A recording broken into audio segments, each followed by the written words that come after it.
Hey guys, my name is Matsumiya, and welcome to our episode of Monday Mailbox. This is a video series where you, the viewer, can submit your gaming-related questions, and then I will give my humble opinion on them.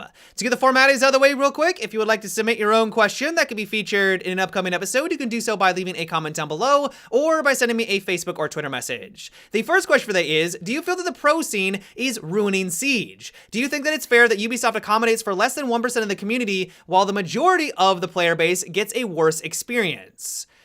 No, but I do see where you're coming from, and we'll get to that here in a second. I actually think it's a good thing when Ubisoft tries to balance their new operators around the highest level of play. These guys are professionals for a reason. They're going to be able to find all the different nuances and strategies surrounding these new characters, and if it's well balanced for them, that should mean, at least theoretically, that all the tiers below them, your golds, your silvers, and your bronze, should also be well balanced. Now, balancing this way isn't perfect. Castle is a good example of this. Castle at higher levels is actually pretty strong in some situations and in the right hands, but as you go down, and especially with uncoordinated teams, he's more of a hindrance to your team.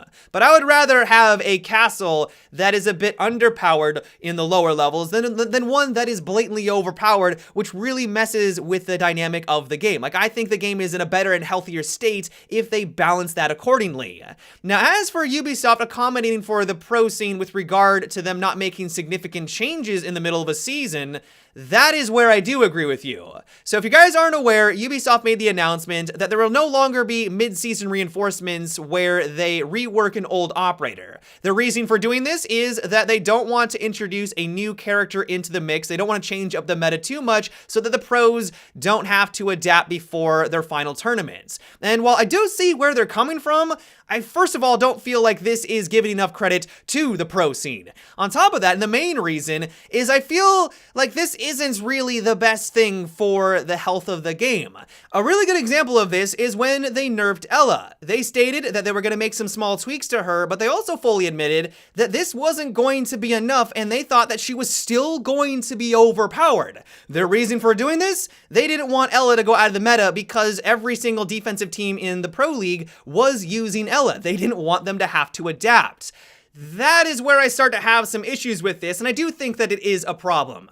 If Ubisoft is so concerned about keeping a consistent and stable platform for their pro players, then I feel like they need to accommodate for them. One way they could do this is to have two different platforms. You have the normal one, which everyone is playing on, where the game gets constant updates. They're getting your patches, you're getting your buffs, your nerfs, your reworks. That's what everyone has grown to expect. You've actually instilled in us that expectation with the mid-season reinforcements over the years. You even admitted that's something that you actually like about the mid-season reinforcements, and then you can have another platform that doesn't change throughout the season, and that's what the pros play on. I believe that this is the way that it works in other games. You have the pro players play on an older build, a stable build, where there isn't a lot of constant updates, so that they can form their strategies around that season. But that doesn't mean that everyone else is left in the dust having to deal with overpowered operators. You still update their client, the majority of your player base, the ones that everyone's going to be playing on, so that they can experience a healthy Rainbow Six Siege.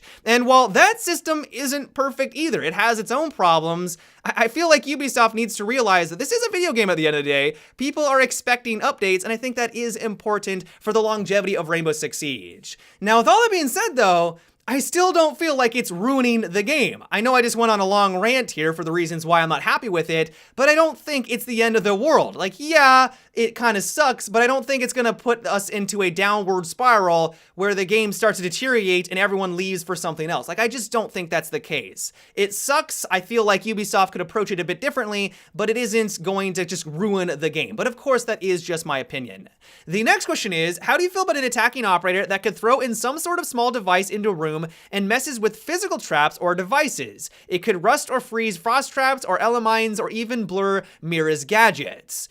So this is actually a really cool idea. Of course, we have operators like Thatcher, who has his EMP nade, which is able to deal with electronic devices, but we don't really have anything that deals with more of these physical objects on the map. Yes, you could say that Twitch Drone is the one that counters Mira, for example, but you use a Twitch against a Frost Trap, it's not going anywhere. Like, that frost trap is solid. And so to have an option or to have an operator that's able to deal with more of these physical objects that are around the map, I think is actually a really cool idea. Now, a few issues that I can see rise up because of this idea is, well, you mentioned Ella in this description. Ella's gadget is already taken out by an EMP.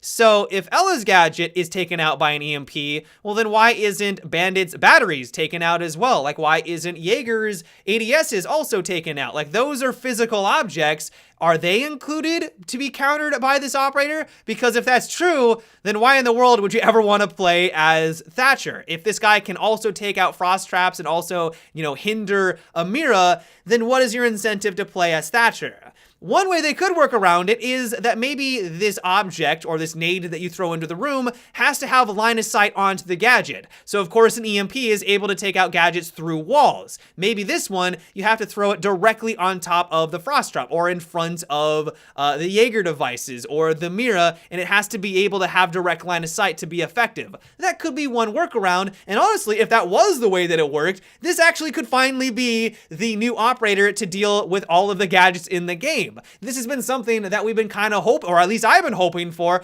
a very long time now. The only other concern I have with this operator is, how does this counter Mira? If it just flat out takes the Mira device, like it rusts, you take a couple of shots at it, and then it straight out just shatters, I feel like that's a bit too powerful. Like, Mira, the reason why she is so good and balanced is because there already is a decent amount of ways to deal with her gadget, and all of them require at least a fair amount of finesse on the part of the offensive team to take care of it. But if all of a sudden you were able to just have someone toss in a gadget that freezes the Mira, and then you could either shoot it out or it really obstructs their vision, then Mira becomes obsolete. I don't think making her useless because one person just shows up to the table is necessarily the best way of going about it. And so all in all, other than those few concerns, I really like this idea. I mean, I've always talked about in past Sunday mailboxes that I really want to have another alternative to Thatcher and Twitch. I just think there needs to be more operators that can deal with gadgets,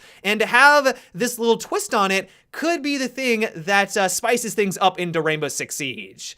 The next question comes from Christopher, and it is, what do you think if you could change the icon color of crosshairs in Rainbow Six Siege? Battlefield 4 had it where you could change the color of your hit marker, crosshair, and such, and I think this would add some flair to the game. I would love to have this kind of flexibility introduced into Siege. I firmly believe that DICE nailed that kind of customization back in Battlefield 4, and I haven't seen many other games come close to that other than maybe Battlefield 1. DICE gave you pretty much every ability to customize it however you wanted. You wanted to have a really large crosshair for whatever reason? Go for it. You want to make it tiny? You want to change the colors so that it's easier to see on a wider array of maps? You have every ability to do so. I think where they took it to the next level, though, is when they gave you the ability to customize the color of your reticle. You're getting tired of the red dot sight? Well, make it blue, green, lavender, whatever you want. Every single color under the rainbow was an option back in Battlefield 4. You could also change the size of your reticle. Too big? Make it smaller. Make it almost so small you can't even see it. Make it fill a gigantic portion of your screen if that's the way that you want it. Now, I don't know how feasible this is, and Ubisoft may not actually want to add something like this into Rainbow Six Siege, because one feature that they have talked about is that there are discrepancies and strengths and weaknesses for using the different reticles. The holographic, for example, has the benefit that it has a very small red dot in the middle of it, so potentially it's easier for you to be precise and line up your shots. The downside of the holographic, though, is that it has a much larger housing compared to the reflex. The downside of the reflex, though, is that while it does give you a larger field of view, you do have to work around that triangle. If Ubisoft gave us the ability to customize those even further and make them larger, smaller, change the color, then people might gravitate over one over the other, and those strengths and weaknesses might be lost a bit. I don't fully agree with it because one is still a triangle and one's still, the holographic, but that might be be one concern that they have. Overall, though, while I would love to have these options introduced in Rainbow Six Siege, I don't know how feasible it is. Maybe this was easy for DICE to pull off because of the Frostbite engine. The engine that Ubisoft use, maybe it would be much more challenging, and that's the reason why we haven't gotten anything along these lines. It's kind of hard to say. The next question comes from Owen, and it is, do you think that the mechanic where you melee a shield operator to make them throw the shield back is good? I find it unrealistic and it doesn't make any sense. Well, it might not be super realistic, but the reason why it's added into the game is to ensure that shield operators don't become busted as soon as they close a gap against you. Blitz is already ridiculously strong in close encounter combat. Like, of course, if you get blinded, you're pretty much done for. But let's say a Monty gets right up in your face. If now you have no real reliable way of dealing with him, you can't really shoot at his feet because you're 2 feet away, all then he needs to do is melee you. If you're not able to melee him back and stun him somehow, you're gonna just flat out lose that engagement. You're not gonna be able to win. And while I will agree with you that it is janky and awkward half the time, sometimes you stun them, sometimes you don't. They're able just to melee you outright and one-shot you. Like, there are some problems there, and I think that's more of a systemic issue with the shields themselves. But if there wasn't that mechanic in place, I really think shield operators might be a little bit too good in those situations. And while I know that some people might argue that that would be a good thing because shield operators might feel a little bit weak in some circumstances, I don't know if that would be the way to balance them out. And so while I get that it's not realistic, you just have to know that it was implemented in the game for that very reason. But yeah, guys, that is about it for today's episode of Monday Mailbox. I hope you enjoyed. Let me know what you thought about what we discussed in today's video. Do you think that Ubisoft should focus more on the majority of the player base with regard to Siege? Do you think that's a bad idea? Let me know down below in the comment section. As always, if you would like to submit your own question for an upcoming episode, you can also leave a comment or by sending me a Facebook or Twitter message. But until tomorrow, guys, have a good one and take it easy.